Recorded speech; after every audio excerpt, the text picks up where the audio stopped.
everybody, and welcome back to the Press Break podcast. I am here with Tyler and Jamie. My name is Chelsea, and we are back to talk more women's basketball. We were just saying before we hopped on to record that it has been a whirlwind of information, news, reporting. I'm overstimulated. We are overstimulated. There's so much going on in my brain. There's so much going on. Which is a good thing, but also sometimes a bad thing because there's just so many different agendas happening. But we are going to keep it to, the on-court, the draft, the college basketball landscape. So we have a lot to talk about today. We're going to start with the draft lottery, of course, because that was the big buzz over the weekend. Get into a few players that maybe we're thinking could land in different spots now that we know the exact order of the 2025 draft. And then, of course, the expansion draft is coming up really soon. So maybe we'll ponder that a little bit. I feel like November is flying by. Next week is American Thanksgiving, which I've now learned to follow as a Canadian. But December is soon, which means the draft lottery is around the corner. So we have a full day full of exciting WNBA college basketball and more women's basketball to get to. Let's start with the draft lottery. So on Sunday, the WNBA held their annual draft lottery, and Tyler is already laughing if you are watching on video because it was wild. So basically, if you're unfamiliar with the draft lottery, if this is your first year tuning in, the WNBA holds this lottery for the 4 teams that did not make the playoffs in the previous season. So that would be the 2024 season for this particular draft. And of course, then there's also little stipulations and stuff that goes on with trades in terms to, trading picks, swapping picks, etc. But the 4 teams that were there for this draft were the Washington Mystics, the Chicago Sky. Chicago Sky. Yep, they were there. Hard on team names. Not very happy to be there with the pick swap, but they were there. Yeah, they were there. The Dallas Wings and the LA Sparks. But the thing was that the Dallas Wings had the opportunity to switch picks with the Chicago Sky if the Chicago Sky got a higher pick. Well, they had the right regardless, but they were only going to do it if Chicago got the higher pick. Right. And other than that, everybody else had their picks to themselves. They kept them. And so they did obviously the whole shebang where they drew the names and they'd go from 4th to 1st to kind of leave up the suspense. But in the end, though, the one that matters most was the Dallas Wings got the number 1 pick in the 2025 WNBA draft, and people have mixed emotions over it, including the 3 of us. It's a lot. The WNBA never fails to provide us with dramatic moments, and why not with this one, even though the Wings did not have the highest odds to get the... Well, technically, they kind of did, because you mixed the Sky and Wings odds together. They technically were just barely above LA. But like in the end, it was still. It was right above. Yeah, it was like literally right. Like it was barely, but technically the Wings ended up with the highest odds with the pick swap. Look, man, I majored in words, but that math wasn't too bad. Math wasn't terrible, but so it ended up being Dallas. Number 2 was LA, then it was Chicago, and then Washington got the 4th pick, and then the rest of the first round was already decided. The only one I have off the top of my head right now is that Golden State with the expansion team got the 5th pick. A lot of people were curious where they would land, but they got the first non-lottery pick, which to me seems fair. You're coming in and you don't have a record, so technically being in the lottery would kind of seem unfair, but you also can't be too high. So 5th pick seems good for them. But going off of that information, let's talk about the draft because that was intriguing. Yeah. Each team had a representative that went there. I think all of them were players. It was Aaliyah Edwards, Angel Reese, Maddie Siegrist, who is there for LA. Rickea Jackson. So 4 young, wonderful players. They all represented well. They looked amazing, of course. But what are your thoughts? I know Tyler's probably itching to get us started, so I'm going to throw it to you, Tyler. Look, thoughts on the draft and Dallas getting the first pick? Lauren Hill said it best. It could all be so simple, but you went and made it hard. Look, man, all that had to happen, we would have already known the draft, essentially, to be quite honest with you. The Sparks get 1, they get Paige. The Wings get 2. They get Kiki to replace a presumably on the way out Satu Sabali. At minimum, a Natasha Howard on the way out. Someone's leaving. The Sky, you get Olivia Miles, who is seemingly doesn't have to come out. That's kind of the case with a lot of these players, honestly, including Paige Bueckers, which would be the funniest possible thing. But Olivia Miles feels like the perfect fit for the Sky. And then you can kind of go, there's several different ways from that point it can kind of go. But the top 3 could have all been so simple. And instead, it is in the hands of the Dallas Wings. And the Dallas Wings are interesting to me because they have so much turnover, like a lot of the top 4 teams, frankly. But they don't even have a coach. They don't, but neither do the Sparks. Yeah. And at least, you know, the funniest part, some of the tweets that came out, like Kurt Miller going from LA to Dallas. How about them apples? I loved it. Oh my goodness, I love the mess. And for that, I am excited because there's nothing. Think of the messiest person you know. It's a man. It's probably me. And the mess has me so excited because here's the thing. Would I have liked to see Paige in LA? Yeah, that would have been fun. It really would have. Like that trio of Rakia and not even just that's just the young trio. That's not even including a player like Dearica Hamby that is also there. That was an all WNBA caliber player this past season. Here's the thing, though. I kind of don't hate the talent being a little bit more spread out. You know, like in the idea of like growing the game across the board. Frankly, the W could use some help kind of reinforcing itself in the South, and especially a market like Dallas is not a small market by any means either. So thinking of it from like kind of like the business perspective, because I kind of thought they were going to start freezing ping pong balls to get Paige to LA. But look, I'm not alleging anything because that obviously didn't happen. No nasty rumor here. But different team had the pick. We could have. But you There's know, but plenty of conspiracy theories to float about the W, but that's not one of them. That's not one of them. That's not one of them. I won't start that. But I do just think All-Star season comes along, then I'll get off. You know, maybe. But I do find it interesting from a business perspective, like because I think Cam and Rakia are just going to continue getting better and their star power is going to grow in its own right. Obviously, they still have the number 2 pick. Yeah. And the question is, I do think I would be pretty shocked if the Dallas Wings don't pick Paige Bueckers number 1. Yeah. The thing that I can't get out of my head, and honestly, I might just be really overthinking this. So, like, let me preface it by that. Are we sure Kiki Iriafen goes in the top 4 now? Because here's my thought process. Here's like if like I said, I'm probably overthinking this, but here's where my brain is at with this hypothetical situation. Paige goes 1. Okay. Mm-hmm. The Sparks, we've seen Kiki and Cam play together before at Stanford, and at times it looked a little weird. I think both players have extended their range, have gotten better, and I think it would look smoother, but you still have a ton of forwards on this roster, and you really desperately need a point guard. Mm-hmm. You could go get Olivia Miles. And then at that point, the Sky don't need Kiki. They have Angel and Camilla. Mm-hmm. And so I don't know what they would draft her. And then the Mystics, I feel like would probably be the team where it's like, we'll draft her and figure it out because it's Kiki. But they also have a ton of forwards as well. So if there's a prospect that they really like, I could, maybe they don't like the fit. Yep. And this is where I get to my agenda of Kiki to Golden State, back to the Bay Area, the face of the franchise, to then build to Juju and Kiki back together in the W. Look, man, I'm thinking Juju's 7 steps ahead. I'm thinking 7 steps ahead.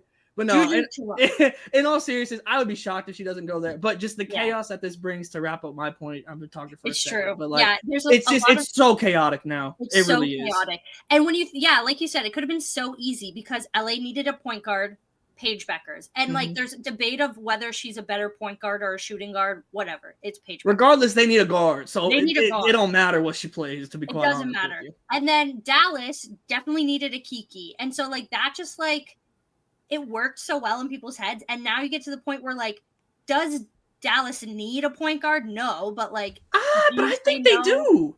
I think they do. Now obviously Enrique is a very ball dominant guard. Yeah. But I don't think you want her as your point guard in that. So I don't think that's where she excels the most. Yeah. And this is still a playoff. Like if this team was healthy this year, they're in the playoffs. Exactly. I don't think there's a race for the 8th seed if the Dallas Wings are healthy this year. Yeah. Now, obviously, I think this team's going to look a lot different, but this isn't some bad team. Like Paige can go to this team and you mix Paige being there and them just getting healthier, and then obviously where Satu ends up is a very big factor within all this as well.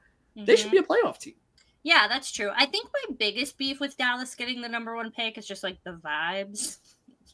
Like, I know that's a weird way to say it, but like, in my opinion, and like, maybe because they are going through a leadership change, so like, I don't want to like say anything too prematurely, because I do think that Curt Miller is like a great addition to that front office, but like, I don't think they've been as proactive in keeping up with the like progression of the league as other teams have been. Yeah, like, you think about like they're moving to a new arena. They got some facilities on the way.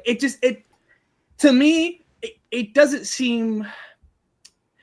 For making the move, it doesn't feel like they're diving in head first with it. Exactly. It's like they are making a move, and it will be better, absolutely. Yeah. But as someone like this, gone and covered the games, like that is where I've covered the majority of my WNBA games is in Dallas. It's in a really weird spot right now at UT Arlington, and like so, like them moving it is good. Like all of the moves that they are made are good moves. Yeah. I don't know if they are great moves that are prepared for what Paige Bueckers might bring to a franchise. Exactly. Yeah. And a lot of like newer fans don't understand that like Paige was the Caitlin Clark before Caitlin Clark happened. Like, she's bringing a ton of people. Like, she's going to bring, and it's good for the franchise because hopefully that like motivates them to start investing more, kind of like Indiana did.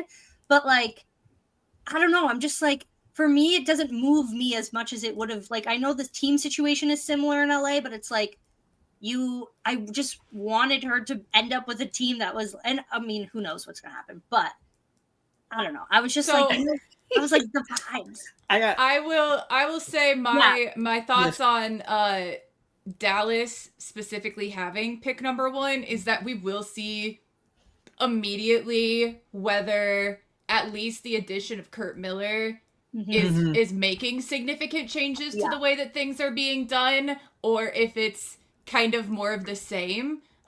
Because I mean, if you think back to the last time that they had the number 1 overall pick, that was 2021. That was Charlie Collier, who is not even in the league anymore. No. And that's like, again, that was kind of an odd draft for a lot of reasons. It's not like there was an easy overall number 1 pick, but going Charlie Collier, Awak Queer 1-2 was surprising in a lot of ways.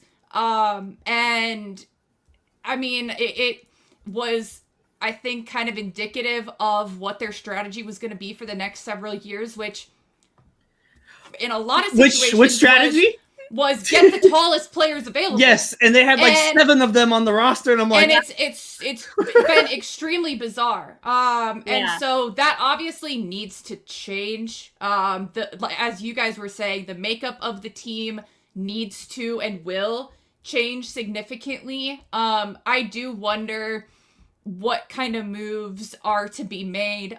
You know, we're gonna start getting at least some answers very soon, since the expansion draft is coming up, so we'll see, all right, who's getting snagged by these teams, and then once that's done, you can start signing your players again, because obviously that's all been put on the back burner so as to protect people from being eligible for selection. And so after that, you know, they'll start to get those training camps signed eventually, but more than that, it's, you know, the re-signing of actual contracts that usually would have been done so long ago. And so that'll all be very interesting, but like to have it feel like somewhat of a foregone conclusion, but having it be the Wings is a very strange spot to be in, because I mean, the whole control of the WNBA is in Dallas. Right. In Arlington. And it's just so interesting in a lot of ways. And I mean, they absolutely can use a point guard. Like, that's something that makes sense for them, for Arike, for, you know, a cycle of point guards take Jason Schell, like, to not have... They fumbled so many picks. Well, yeah, that's the thing. That's the thing is it's not like this is a new issue for them. They've brought Odyssey Sims on temporary contracts so many times and never actually fully signed her. after several stints there, which has just kind of been baffling. She played obviously really well. She works in your system. Yeah. Why have you never just fully signed her in the off season? Like, I understand that once you're signed to a hardship contract, they have to then be released. And so if someone else picks them up, it is what it is. But like, you've never signed her to a training camp contract. Like, you come into these training camps with this obvious hole in your roster. So I don't know. All of that to say, like, hopefully the easy thing is the thing that's done. But beyond that, there's so many the 4 and 5 spot is too crowded, and you don't have anything else. So like, you have a lot of decisions to be made, and there's a lot of ways that you can probably not do a great job of it. I'm not gonna lie, the hypothetical is just going in my brain right now. Do you know what might be the most Dallas Wings thing to possibly trade do? Trade it. Not only trade it. Hear me out. Walk with me. Kurt Miller is now the GM. Yeah. Who was a player in Los Angeles that Kurt Miller had a fantastic relationship with that might not fit the timeline of the Los Angeles Sparks? De'Arica Hamby, who's on a 1-year deal now, just re-signed. Hear me out.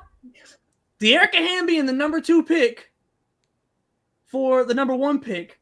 The Wings get Kiki and Hamby to replace Howard and Satu. LA gets if Dallas feels more in win now and they feel Kiki can be a win now player. Look, man, the hypothetical. I got so many in, like 1 through 4. There's like, I've had like 17 trade ideas at this point. Oh yeah. Just like the funny thing is that as I'm sitting here talking about the go for the tallest player strategy, that is more the same, and it would make so much sense in what they've done in the past, and it would make me so irritated. Yeah. So like, I don't think that's gonna happen. Let me clarify that. But I can see it. But you know what? It's not even that I don't think it's going to happen. I don't think it should happen. I think it's more likely to happen than I think it should happen. I mean, frankly, there has been such a lack of continuity over the past 7 years. Like, even just like, let's just take like Enrique's stint in Dallas. The lack of continuity from year by year around Enrique has just been wicked. And so like Greg, like obviously it's I mean, like it's all like the amount of players that I know, like in OCAS space, we call it Dallas Wings University, that graduate and go on to different teams. Yeah. Like, it's like, I mean, there's pick a name out of the hat, honestly. Mm-hmm. And like, so do I think they will just do the simple thing and pick Paige? Yes. Yes. With a question mark. But because I mean, like, even like, because like I have so many people that I know, like from Texas, from the Dallas area, that went to school with me, and I've had people that are not like women's basketball fans already being like, oh, are they gonna draft Paige? So like, I just don't think that, like, especially after seeing this year in Chicago and Indiana, I just don't think that they're gonna pass up on that, even just from like the business side of things and everything. So unless I'd be shocked, but meteority, I don't know what the word, but you know what I'm talking about. Rise into like meteoric. Meteoric. Yeah, that works.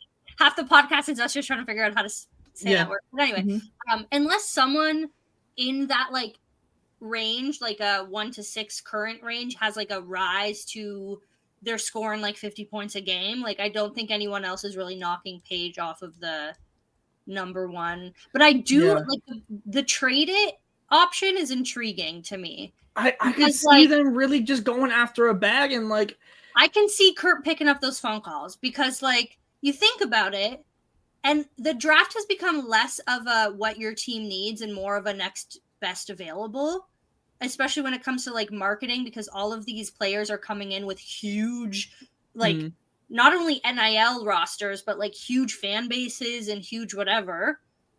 So like, it's not so much about what the team needs, but at the same time, like Dallas needs to do something. I mean, honestly, I don't think they could go wrong with Kiki or Paige basketball. No. I think both of them, especially because they're both gonna be freaking phenomenal players. Yeah. Like they're both gonna be so good in the W that like you're gonna be happy with either. I just think they need to consider both options. Yeah, I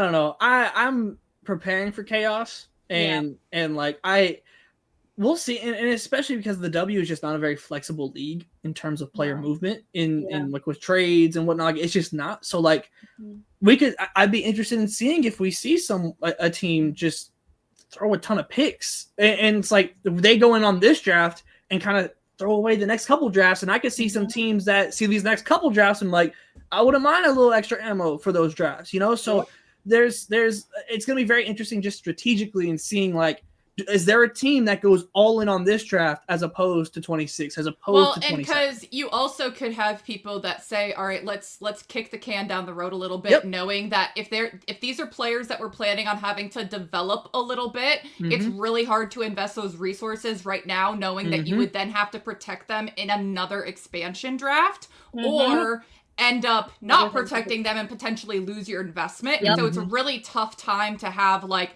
obviously, with the size of rosters in the WNBA, there's no such thing as like stash picks, but there sort of are to an extent, and that's going to be even more impossible. Yeah, and you think about next year, how there's going to be like 2 expansion teams. Like this year is at least 1. You protect your 6 players. The odds of them getting someone from every team is like kind of low when you think about free agency and whatever. But like next year, you have Portland and Toronto. Why did I just blank on my own city? I'm about to say that's your team. Come on now. Duh. But then you also have like the free agency that's going to come after the negotiation of the CBA. Which is, like, Lord. Like next year's going to be chaos. No, the entire like it's not an exaggeration to say that the entire WNBA is going to look completely different in 2 years. Oh, yeah, that's what we were talking about with the coaching discussion. That like right now is the time where everyone's going to have extremely different strategies because basically everything's on the table. And so we've seen a lot of weird stuff in the draft because teams just do weird things, but like there's actual reasoning behind it. Now that's why like even down the draft, like outside of the lottery is so intriguing to me because there's so many like, there's a great players coming up, but also there's so much additional strategy to it. And so there's a million different directions that you can go with it. There's not like a right or wrong answer, but there's gonna be some very strange things happening. Yeah. And I also think kind of to that point, like these drafts, like the value of draft picks in the WNBA have not always been incredibly high, just like in general. These second round picks are going to be more and more valuable by the year as these drafts get deeper. Like these late first round picks are gonna get more and more valuable by the year. Like you're getting like, and we can kind of dive into some of the other players as well, like outside of the lottery that we are kind of high on, but like there's a lot of players at the back end of this draft. Like, I mean, like think about how many, like realistically, like second round picks in the WNBA rarely make it to a roster, let alone thrive and be able to grow. Like Dejanay Carrington is one of the best examples that we've seen of this, and that took time. And that's okay, but that's just not time. Isn't very afforded in the WNBA. Bridget's right another now. One that I can think of right off the top of my head, like Bridget Carlton. But but it takes time. Takes time. But I think honestly, we are going to see some of these time windows close as I just think like the general talent across the nation in college is getting better. The investment across the nation is getting better. Like so, all these different things are happening where every pick is going to be more valuable for at least the next couple years. It feels like it's gonna be more valuable than the last. Like, you're like in 27, you're getting Madison Booker, Hannah Hidalgo, and Juju Watkins as the top 3, and there's still so much more behind that as well. Like you can get the 3rd pick and leave with a number 1 pick caliber player. In these next couple drafts, like in any other year would be the number 1 pick. Well, that was like last year when your second draft pick was Cam Brink, and in every other year, if Caitlin Clark wasn't around, she would have been the top pick. And then you had Angel Reese who went 7th, and like, is a phenomenal player. Sure, needs a little bit of time to develop, like every player. But like, I think in the past, like even like 3-4 years ago, where even first round draft picks weren't guaranteed, and like we weren't even past like pick 5. We weren't even really like giving much. Second round picks were unheard of. Late back half of the first round picks were unlikely. The top 6 were like, you better still go do your thing. Like, and then third round was like you're there for like the training camp scrimmage, and like, you know, like hopefully maybe you get a couple hardship contracts and whatever, right? Like, but now we're gonna see, especially with the and if they expand rosters in the next few years too, which like is a possibility.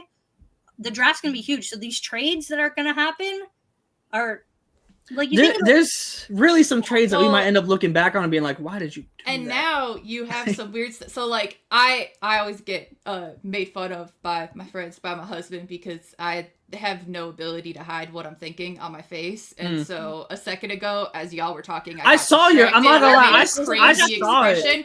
I made a crazy look, and so I have to explain why. Yes, please do. I'm intrigued. I pulled up some draft projections as of right now, right? And obviously, there's gonna be all sorts of stuff on there. Something that had not even occurred to me with the fact that this is like the last year, not the last year, but the last like full year of COVID players. So you have not two full class, but you know, way more than one normal class of people that are coming out of college for sure. You also have the people who turn 22 Hello, Lauren early Betts. Enough. I was like, whoa! So hello, like Lauren Betts, what's this up? one has Lauren Betts going 5th to Golden State, which like had not even Lauren Betts at 5 is crazy to occur to me. But like that's okay, so that's my thing right now is that you have teams that need point guards, you have teams that need posts. Like that always is the premium. And so I'm so intrigued to see what that could look like. I mean, shoot, if you're trying to like play in the W, this is not a bad time to go out, especially when you're a big player. You are going to be more prone to injuries. That is the way of the world. And so if I'm Lauren Betts and I have another great season this year, there's serious consideration. heavily consider it, especially if I can stay out in California. That's not bad at all. But like this same projection has all sorts of posts in there. I saw one that had Minnesota taking Aoka Lee 11. I love Aoka down, but like that's not gonna happen. I'd be pretty shocked to see her go the first round. She's not just due to her injury history. She's past the point of like being able to like guarantee that level of production, and especially with the way the Lynx play. But like there's so many bigs that I'm so fascinated by. Like, look, the first draft projection I see that puts Anastasia Boldareva from Middle Tennessee in like the high second round or into the first round, that's the one that earns my respect, because you're telling me that a legit 6'6" that can move really well, that can shoot, that has shown the ability to shoot from the perimeter with low volume, but absolutely has the capability to stretch the floor if you need her to, but mostly she does it because she shoots like 65% inside. Okay, like tell me that's not a Cheryl Reeve type of player. And they could use some size, huh? That's exactly it. That's my soapbox for the Lynx. But like, and then you get into like Anissa Morrow late in the first. That's what's crazy. Round. Like Anissa has like, she just had a 20-20 game. So like I say like she hasn't started off like incredible, but like she just had a 20-20 game. Yeah. Anissa, I think the biggest thing with Anissa is just figuring out it's not the exact same, but like similar vibes, almost to Alyssa Peely, of like, okay, where exactly are you going to play? Yeah. And it's like, I think there's going to be a team, and rightfully so, that is going to pick her and try and figure it out. Hello, Indiana I think Fever. She's better defensively than Peely, and so I think that her ceiling's a little bit higher. It's more that like she doesn't really score from the perimeter, but like she hasn't really had to. She's more of a slasher, but she does have a lot more of the guard skills for that size as opposed to Peely. She also, Peely, I think is like 5'11". Like she was always listed at like 6'6". She for sure is like 5'11". I've actually we did an interview with her, and she is not. She is shorter than what she's listed. I think it was either 5'10" or 5'11". I think Anissa is legitimately like 6 foot. That feels right. And I'll tell you right now, Anissa Morrow running the floor for Caitlin Clark. I will be there. I will be there no matter what. I will not miss that. Running 4 verts, like the hand of Stolke, just get down the court, screw it, hand it down there somewhere. Like that is what I could see. But no, it's ridiculous. Like, frankly, there's been past drafts where it's just like, you know, like obviously, like as women's basketball fans, we're excited to see where talent goes. But ultimately, there's been a lot of drafts that have disappointed in the long run. And as we've seen drafts go by, there's been some that have been absolutely incredible. And so it's been a mixed bag. Yeah. I don't think that bag is nearly as mixed anymore, at least for these next couple of years. And I would be shocked if it doesn't continue. The value of the draft has never been higher on a consistent basis for deeper into the draft than it is now in the WNBA. And a lot of that has so much to do with just the growth of women's basketball and the investment just on the basement level of youth girls basketball, that like there is just so much more talent now across the entire world, because not just the nation, because Dominique Malonga is in France right now getting ready to come over and wreck stuff. So like it's across the world. And I'm so interested in seeing, because picks haven't really been, like I said, trades aren't super common in the WNBA, and picks are such a big currency if you look at the NBA side, and we just haven't really seen that currency have any value in the WNBA until now. Now it really, really does, and I can't wait to see the mentality shift from how teams operate in that way, and how some teams maybe are willing to go all in and spend the picks on trades while others try and hoard them. You know, like it's going to be super, super intriguing to see this shift culturally in the WNBA that is just the WNBA draft meaning more than it ever has. Yeah. And it's also like we're in, again, like we were saying a few minutes ago, we're in the last few years of this like COVID thing. Like I think the interesting thing to think about is like Paige doesn't have to go to the draft. God, that'd be crazy. Oh my goodness. You think about the fact that there is, I don't have hypotheticals for that situation.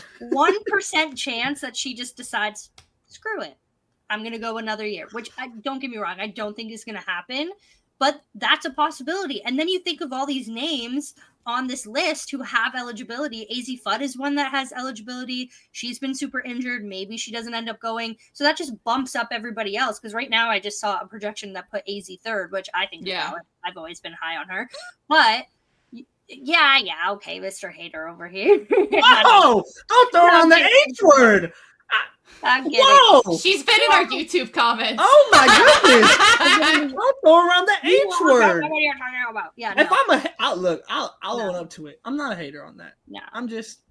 We have differing. That's one of those like I need to see more, but like that's it. I'm ready to see more, but we need to see it. I mean, that's and this is all saying like everything we talk about is pending people staying healthy, like all of that, and that is obviously far from a guarantee. Like, you know, you've got all these Notre Dame players projected all over the place over the draft, because they're hurt, they're not hurt, they're in, they're out. You haven't seen them play. Like, they're down to 6 people. Eligibility in women's basketball has always been interesting because the rules are obviously different than the NBA. Like, you have to be 22, you have to like finish your degree, and a lot of them do a 3-year, and that's whatever. But then you have like red shirt years, which is like the injured years. Then you have the COVID years. Like there are players playing their like 6th, 7th. I'm so ready for 7th. COVID years to be gone. I'm honestly so lost at this point with eligibility. Like just honestly, let me know when you go in the draft. When they started, like when it went from you have 5 years to play 4 and that being like the flat thing to now you can have as many red shirts as you want if you only play so many games in that year. Like I get it fundamentally, but at a certain point when you've done it 3 times and so you've played 9 games in 3 different seasons and you get a red shirt for each of those, it's like like I'm cool. Like I guess I like it from the player perspective, you know, and like just them having the option. But good Lord, from my perspective of being confused as hell at how old everyone is, I don't like it because then there's all this like discourse of like, well, Paige Bueckers is 23 playing with these 18-year-olds, and I was like, first of all, she was hooping on them when she was 18, so this is true. Goodbye with that. But also, you have these like players. It reminds me of all those football players who are like 26 and still playing college football. But it's like, it's so confusing. The COVID thing will help a little bit to kind of make us a little bit less confused about at least everyone has the same baseline again. Right. Yeah, exactly. But you have so many of these players. I mean, last year's draft, we saw it, and the year before, where it was like Liz Kitley decided to stay, Georgia Amore decided to stay, and there's more, obviously, that like were last minute. And we didn't even know that Caitlin was going to go until mid-March, right? So it's like, and then Paige decided to stay, and it's like this whole thing that like there's also a domino effect of based on the top people, some people will decide to stay or go based on that. But it's just wild of like, we truly don't know the exact prospects we're going to have until the week before the draft. because they have a lot, and it doesn't help the window, like from the end of the tournament to the draft is so tight in comparison. So like. So you start getting people like making their own announcements, but like you do not have the full eligibility list until right before because of the fact that like it's not just the hard deadline, it's that if you're still playing, you get X amount of days after your last game. So and I get that most of them have probably thought about it a lot, so like it's not really 2 days, but so. And I do like that players have started to like make their own announcements because it helps us. Mm-hmm. It helps us start please keep doing that. Let us know now. Let us know now. But it's definitely, and I don't I'm not saying rush them because obviously it's big decisions and career decisions and whatever. But it's wild to think that we are talking about this in November, and really we don't know if someone we think is going to go 3, 4, 5 is even going to be there. Mm-hmm. So that changes the entire thing. Everything. No, you're 100% right. Yeah, it has this butterfly effect. And I do think that players are going to take expansion into account as well, because your chances of making a roster in 2026 are going to be a little bit higher than your chances in 2025. Mm-hmm. And that was the same with last year as well, especially those like second round players. So it's like you have to look at where you're projected. You have to look at where your health is. You have to look at all these different things. So it's so like we could talk about this for hours. It's actually but in terms of like the draft, the lottery, different things, any thoughts that you guys have that we haven't touched on? Because I know we've kind of just been free. Yeah, we've been freestyling here, but I think it's just interesting seeing kind of the back half of the draft and seeing how that ends up developing. That's always like a late March thing because people thrive in the tournament. It is. And then their draft stock boosts. And those are my favorites. Like I love when someone like Kate Martin, for example. Like Kate Martin, that kind of story I love. Yeah, I know I'm trying to pull up all the stats right now. But like the player that I have just been incredibly amazed by is Destiny Adams out of Rutgers, who's currently this is video game stuff.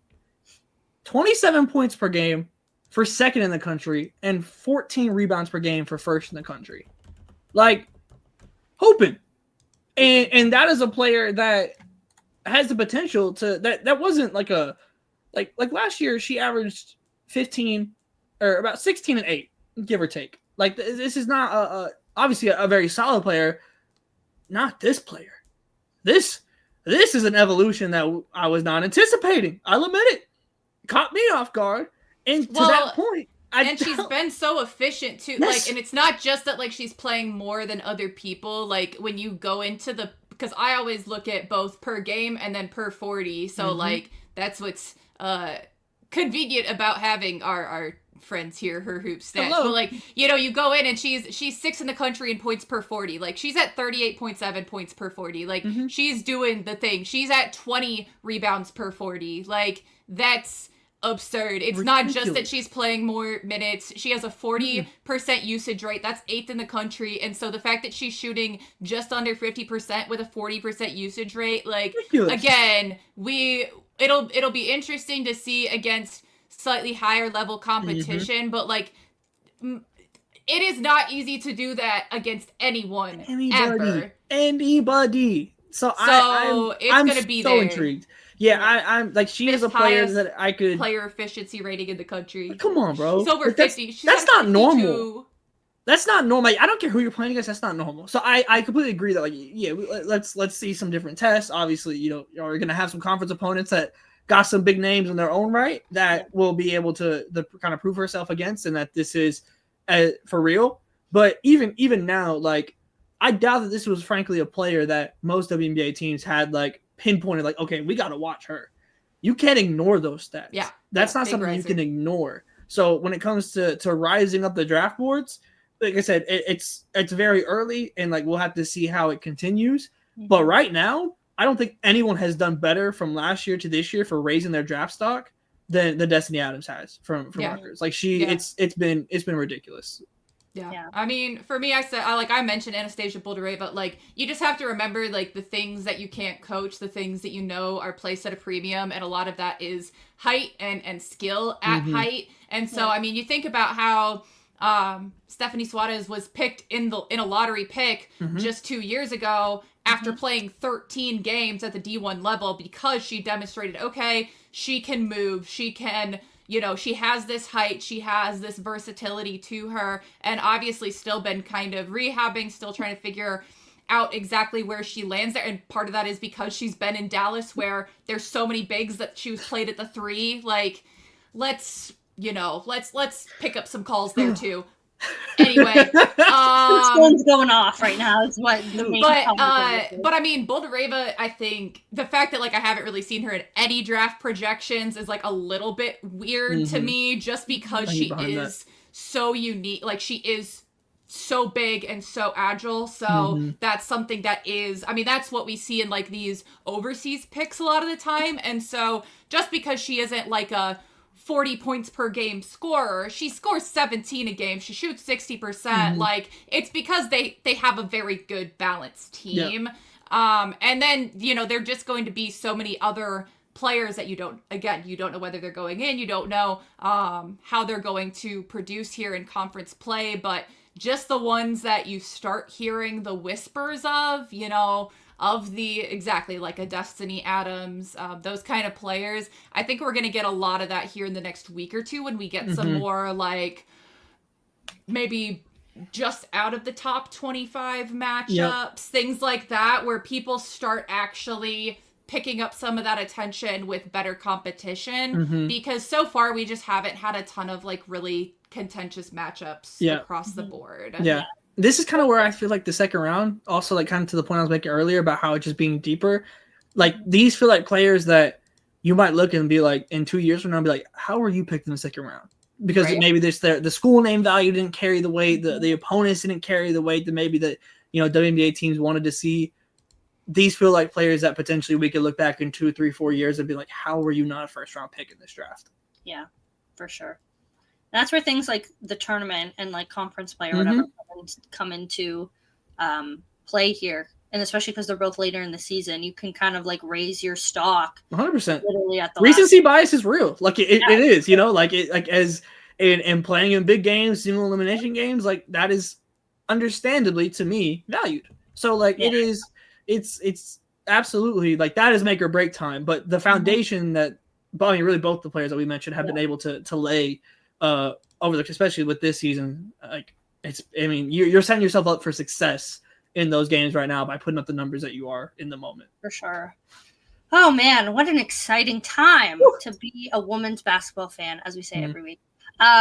That's going to be it for this week. Next week is American Thanksgiving, and I'm going to keep calling it American Thanksgiving because the real Thanksgiving was a month ago. Anyway, we will be back next week with all of your Thanksgiving tournament previews.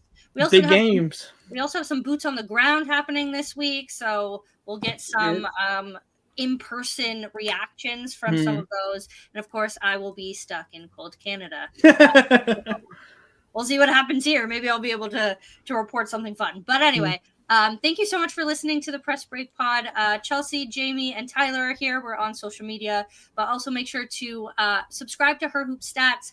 Got a great lineup of podcasts happening every week, as well as a fantastic stats and information network that you can go check to make sure to follow all of your college and WNBA women's basketball players.